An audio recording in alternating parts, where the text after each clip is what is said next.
Nous accueillons maintenant Céline Karasinski. Bonjour, vous êtes chargée de mission Europe au service d'appui du partenariat européen pour l'innovation dans le secteur de l'agriculture pour la Commission européenne. Vous allez nous présenter maintenant l'innovation et la santé des sols en Europe. Je vous invite, vous avez 10 minutes également comme vos prédécesseurs. Bonjour. Oui, alors merci de votre invitation aux États généraux de l'innovation. Donc moi, je ne vais pas avoir une tâche facile parce que je suis beaucoup moins proche du terrain. Je travaille effectivement pour l'EIP Agri et la Commission européenne. En fait, c'est un outil qui est piloté par la DG Agri, qui est la Direction générale de l'agriculture à la Commission européenne. Alors moi, mon challenge en 10 minutes, c'est vous donner envie de travailler au niveau européen et puis vous donner quelques clés de financement pour vos travaux au niveau de la santé des sols. Donc, c'est quoi cette bête-là, le partenariat européen pour l'innovation? Eh bien, ça a été créé en 2012 par la Commission européenne. Et c'est un outil qui est financé dans le cadre du FEADER, deuxième pilier de la PAC. Et c'est, en fait, j'ai retenu la citation d'Edgar Morin que nous disait Alain Broman. On a trop appris à séparer alors qu'il faut apprendre à relier. C'est exactement ça, en fait. C'est que la recherche agricole, pendant des années, a travaillé un peu de son côté. Les agriculteurs, un peu du leur, et ce n'était pas forcément lié. Et on voit qu'il y a de plus en plus de démarches ascendantes et qu'on travaille de plus en plus à répondre aux problématiques très précises des agriculteurs. Donc nous, notre rôle, c'est de favoriser un secteur agricole forestier compétitif et durable qui fait du plus avec du moins, mais c'est surtout de combler le fossé entre la recherche et la pratique. Donc pour ça, dans la nouvelle période de programmation FEADER, on est là pour stimuler l'innovation et améliorer l'échange de connaissances entre les agriculteurs, les conseillers, les chercheurs, partout en Europe. On soutient les réseaux AKIS, qui sont les réseaux d'acteurs nationaux de l'innovation dans chaque pays.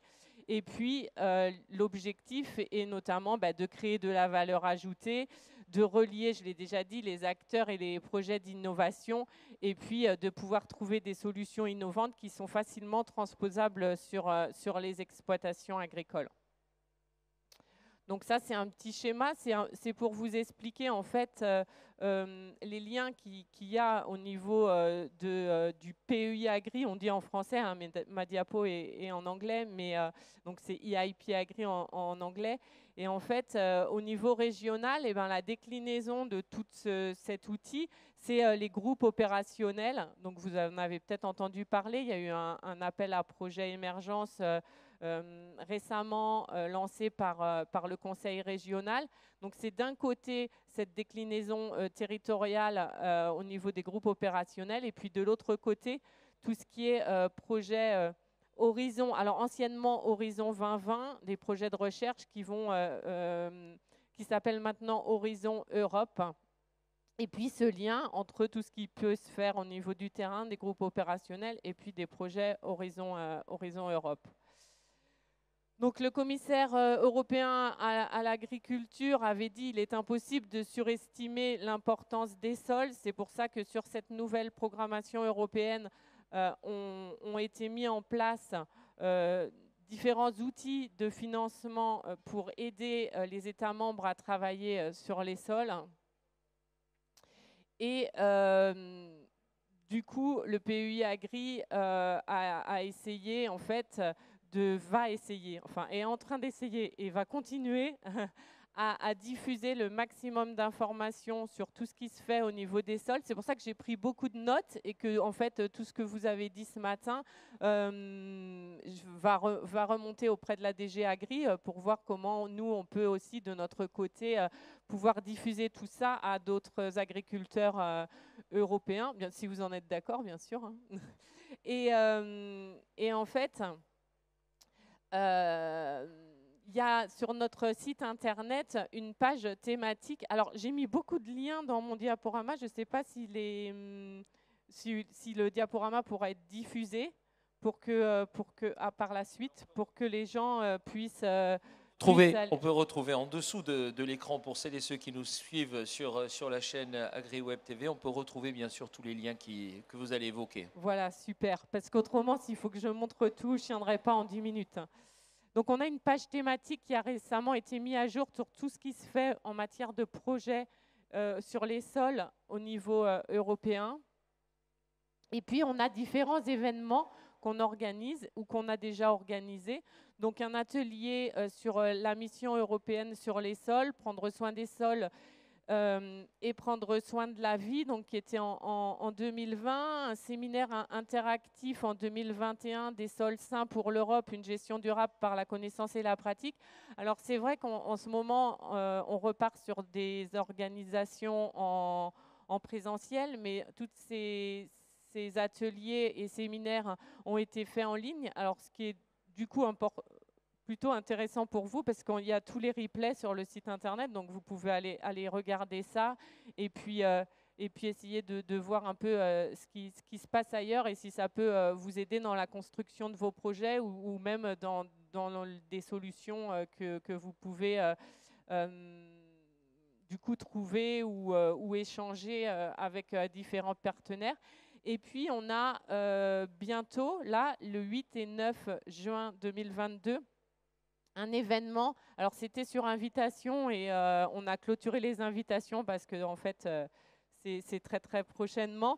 Un événement sur la mission européenne sur les sols. Et c'est un événement qui va permettre aux différents acteurs de tous les États membres, que ce soit des gens de la recherche, mais aussi des agriculteurs et des conseillers, de pouvoir prendre des contacts. En fait, c'est un espèce de gros forum où il y aura des explications sur la mission sol. Donc cette fois-ci, c'est en présentiel, mais c'est surtout l'opportunité pour les acteurs qui vont se déplacer de pouvoir rentrer en lien avec d'autres personnes qui ont les mêmes préoccupations et pouvoir travailler ensemble et répondre par la suite peut-être aux appels à projets de la mission sol. Donc cette mission de l'Union lancée par l'Union européenne est une nouveauté du programme de recherche et d'innovation Horizon Europe avec d'autres missions. Hein. Il n'y a pas que le sol, mais le sol rentre dans une dynamique très, très importante et c'est vraiment le souhait de la Commission. Je passe sur les objectifs du Green Deal. Hein. En plus, Alain Broman on a déjà parlé. Donc, d'ici 2035, l'Union européenne devrait viser la neutralité climatique dans les secteurs de l'utilisation des sols, de la sylviculture et de l'agriculture. Donc, des grands objectifs hein, que s'est donné la Commission européenne. Et puis, plus particulièrement, les objectifs de cette mission sol, c'est de mettre en place 100 laboratoires vivants et 100 phares pour mener une transition vers des sols sains d'ici 2030. Donc, laboratoire vivant, hein, Living Lab en anglais. On en parle de plus en plus. C'est une déclinaison en fait qui va se faire au niveau local parce qu'on a bien vu que c'était toute cette santé du sol, elle était liée aux conditions pédoclimatiques et que forcément, hein, déjà dans une même région comme la région Nouvelle-Aquitaine, on n'a pas les mêmes sols partout. Alors en Europe, c'est encore plus vaste. D'où une déclinaison de 100 laboratoires vivants qui vont intégrer des agriculteurs, des groupes d'agriculteurs, des conseillers, des chercheurs, mais pas que, mais aussi des consommateurs, des acteurs des territoires, des collectivités. L'idée, c'est que tout le monde, ensemble, travaille sur cette notion de santé et de qualité du sol. Pour réduire la diversification, pour conserver des stocks de carbone, enfin, pour tous les objectifs qu'on a déjà vus avant dans les présentations. Donc cette mise en œuvre, elle est en 4 points. Il y a un programme ambitieux de recherche et d'innovation avec une très forte composante de sciences sociales aussi. Et puis, je vous l'ai dit, la mise en place des 100 sites d'essais réels Living Lab et phares. des financements aussi sur la surveillance des sols et puis tout ce qui peut, tout ce qui parle d'observatoire européen des sols également. Et puis, en bout de chaîne, j'ai envie de dire, améliorer la sensibilisation et l'engagement des citoyens. Donc, on va vraiment très, très loin, quoi. On va de tous les utilisateurs du sol et aussi de l'implication des citoyens dans tout ce qui est activité liée au sol. Donc, ces laboratoires vivants vont être mis en place prochainement. L'appel à projet devait sortir, je pense, là, mais ça a été repoussé à 2023. Donc, aujourd'hui, si vous voulez aller voir des activités de l'Union européenne sur la santé des sols, voici plusieurs liens qui donc doivent apparaître en bas de l'écran sur le partenariat européen recherche-innovation en agroécologie, l'Observatoire européen des sols, le pacte des résultats Cordis sur les sols aussi, qui est quelque chose de très intéressant, et puis le JP Soil sur la gestion durable et intelligente du climat des sols agricoles, qui est plus un réseau de chercheurs. Donc, comme je vous disais, il y a un appel à projet qui vient de sortir le 13 mai sur la mission sol, mais qui n'est pas encore l'appel à projet sur les Living Labs, hein, qui va sortir l'année prochaine, mais qui est plutôt une préfiguration en fait de cette application de terrain. Sur les Living Labs, vous pourrez répondre avec vos territoires sur des aspects très locaux. Là, on est encore sur l'élaboration des méthodes et de l'apport de connaissances vis-à-vis de la santé du sol. Donc, il y a 9 de mémoire, enfin on va dire une petite dizaine de thèmes dans l'appel à projet qui est sorti au mois de mai, dont la construction, comme vous le voyez là, d'observatoires sur la santé du sol, mais aussi l'organisation des Living Labs, comment ça va se passer. Enfin, c'est encore assez général, mais je vous invite à être très vigilant sur 2023 et sur l'appel à projet qui va sortir, qui sera vraiment un appel à projet qui va concerner les territoires.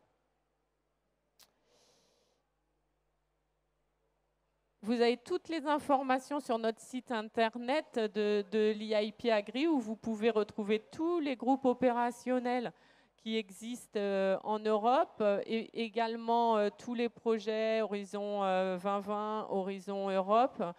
Et puis, vous pouvez vous inscrire à la newsletter, où vous aurez toutes les informations, et du coup, les appels à projets, vous les recevrez dans votre boîte mail, ça fait une veille, c'est pratique plutôt que d'aller chercher vous-même sur le site de la Commission européenne. Et voilà, je vous remercie pour votre attention. Ce que je voulais vous dire, c'est que en fait, vous pouvez aussi vous inscrire sur le site internet, vous pouvez communiquer avec d'autres personnes, et que si jamais vous voulez monter des projets européens et que vous cherchez des partenaires, on est aussi là pour faire le lien entre vous tous de la communauté agricole européenne. Merci beaucoup Céline Karasinski.